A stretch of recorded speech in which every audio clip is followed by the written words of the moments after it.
Subo leng walingorani langle Sidai Tv kolong edwada ta on tarigini tigira molaba liudo olari ilonga lusuniare o tigira mobone gishugogiye anashesa bukoleng renkaragini regelwa engor Sidai TV roguna sai enteipa ore kinterunye lomono ingwa bunke senetina gele molo monenjera joge narignona kedemoni nishori alada oro bianir kansolani oba ora sagira lona gesia irola din kumogolengo tulusidi darobati rikore ora isilioba lelo show lemeshu Daniel Torotich arap moi lomon kulo magra senetani grero te duga kamati ne rashiki ne doya bana ibrare nake engisia yere ola isia yagar lo show ore grero te duga ina kamati ne balonya baro senetani rigo senetelen karnaro kola nyitile dama ole kina joke na rignona ke demone le largo ka rankarage si sabu kolen rasa gralona grelo show to larin kumogoleng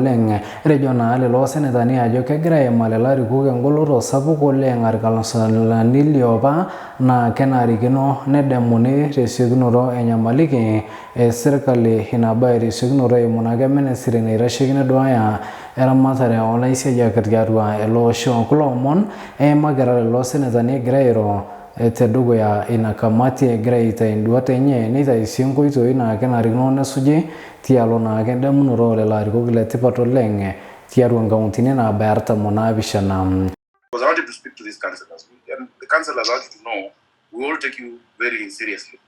You're extremely important to us, and this matter is a very important issue. So we shall give him time. Maybe I can have the petitioner or the lead person on this matter has been Senator Wambua. Senator Olekin has also been very key. He even hosted, I think, 2,000 or so of them in his ranch where he's not hosted me. And he's very close to this issue as well. So maybe Senator Wambua, Senator Ledama, as we wait for Waziri Eugene to physically come to my office. Thank you, Chair.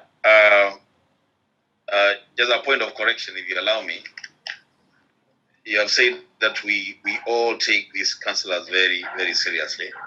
I wish you, when you're saying all of us, you mean the Senate, the executive. The executive will speak for itself when they do. Chair, while you were making your consultation, seemed determined, for whatever reason, to give the executive a bad name. And I can tell you for sure, in presence of the majority leader here, who is logged in, the executive is really, really looking bad in the face of a lot of people, including the former councillors here in present. Because in their own presence, you have created the wrong impression that the chairman of this committee must kind of plead with you, almost coerce you to attend this meeting and address these former leaders. People need to be treated with the dignity that is due to them, because we are in office today.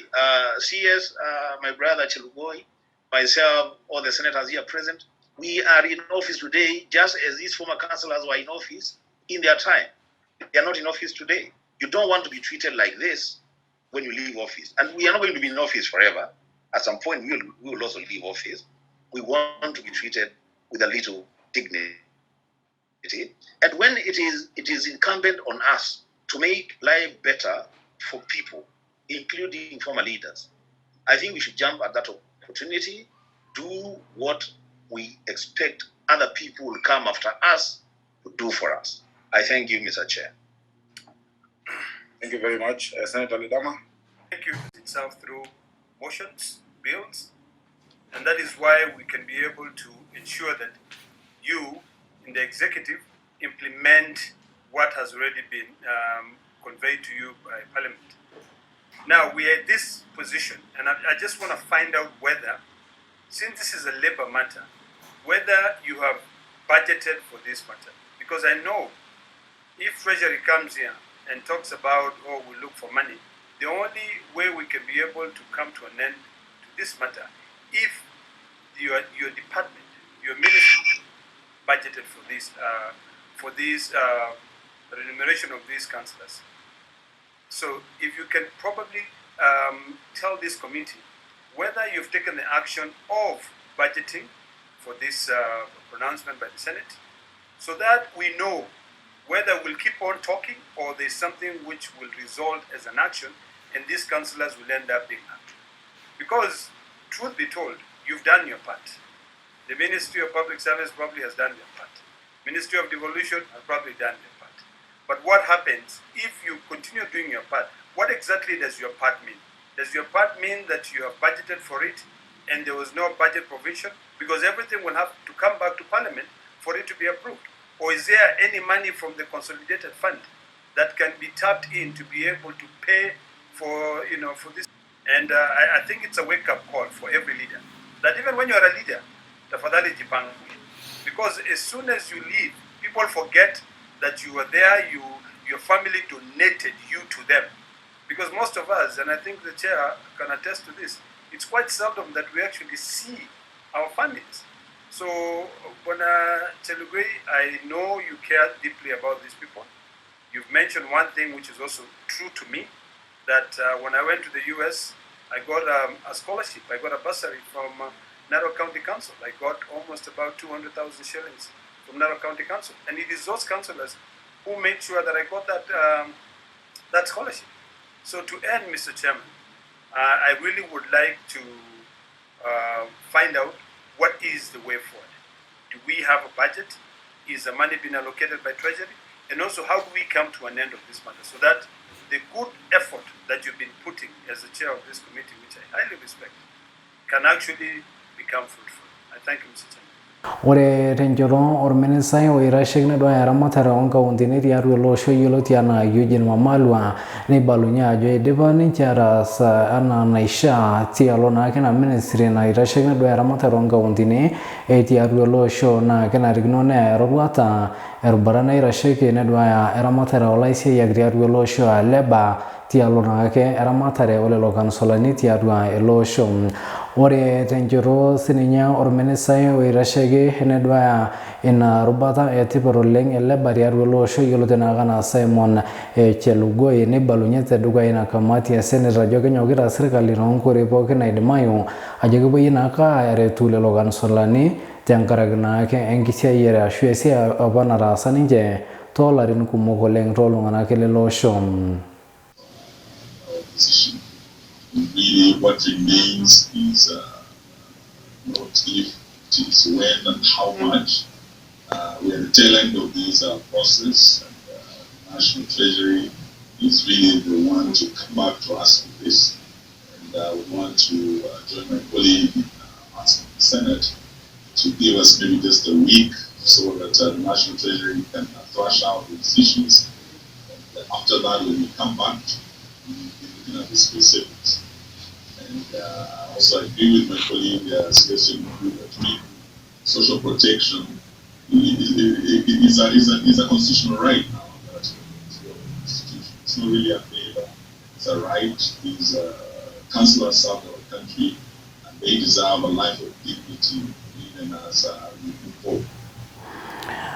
Ore kempangro lelo mono oingwa bunke senezena kele murguli omalinjo engro shiro na sayente by Sidai TV ibongage sene oltungana ka ninya lesi sene o machine ne ebejori engigura nolto kori ete murulo longare mure bunke ankarnaro ke kopko besuja ke rota na wairu barana irashigna doya ba siriani tinal boro olosho ibalunye ke ajo ke grana ke enake gurana na bosi ogoro enaisho na meshor tinal boro ira pongo como yolongana na bosi velelero etinal boro lo sho jenga kemba ne misha ore renjuro lo tilor commissioner ilina murga bunke ankarnaro ke ko go bigelo tiana Felix Salo ne balonya je mirase serikali ya graginomba na bonto dugo etinal boro lo sho ne misha ora getina rishara ne rabasa ni jelo penyina murolo longa ina rowata na serikali tialo na ke nena kigurani tinira bosi mbai nare utadogo ya biashara nemeshorno de serikali etina murua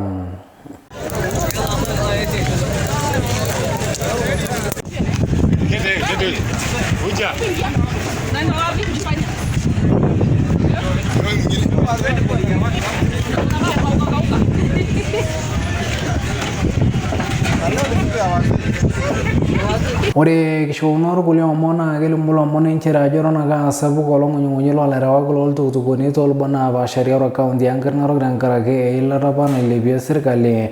Ore egira airorie Sidai TV neibalunye lelo arewak looltukutukuni ajo kenarikino naa keipang'u ilarikok apa ootegeluaki egira naake aaduaya ina baye tedukuya bunge kitok ele osho. Ibalunye lelo arewak looltukutukuni ajo keilepie ninche bei enapare ooltung'anak toolubot naapaasha kaunti enkare narok tenkaraki engoloto sapuk oleng nagira aimaa esuju ina roruat apa naawa sirkali. Ore adet ake sumaki budget olari loonkalusuni are otikitam obo tikitam are neibalunye ilarewak looltukutuki nyamalitin naagira aimaa ejo eilepa eilata neilepieki sii kodi ooltukutuki. Onotore embata oolarewak looltukutuki metoliki yiok nyamalitin ashu inchidai naagira ninche aimaa. Kaaji nanu Tonkei nara olale Tarakwai naasisho teseja Mwalimu House. Ore oshi taata eilepa yiok kodi oleng neilepa sii esiai amu etagolo esiai etaa ninye kilauni enikipuo nikitum iropiyiani amu ijo alo aaku keilata tooropiyiani duo ninoto nilau enilaaki olopeny. Neeku kigira aimaa saa ingolikinot oleng tenkaraki ilo kasi leilata wena bei ooltukutuki nailepa oleng. Ore nanu naa kaaji Bonga nara olale Sambau kigira doi aanyok tena maisha etaata nailepa etagolo ena siai ena uchumi esiai ena siai nikijo taata ooltukutuki. Neeku kigira ake aajo tenaa kidimayu neitadouni eilata amu ninye nagira ailepie kuna tokitin pookin.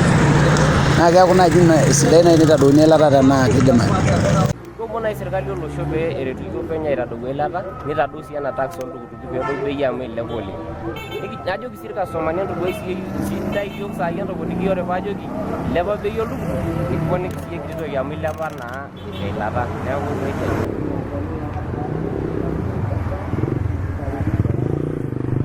Eipotutuo naa ninche serkali kitok ele osho peetumoki aing'ura ena rubata e bodaboda. Aisho kulo omon tolduka le Narok kaji enkarna Diana Seneyia. Naa lelo omon oisho yiok enkidipata onkoroki olomon lang eimu Sidai TV nikishukoki enashe sapuk oleng tenkaraki nitegelu aing'or Sidai TV tookuna saai enteipa. Kaji enkarna ai Ole Kanchel Edward.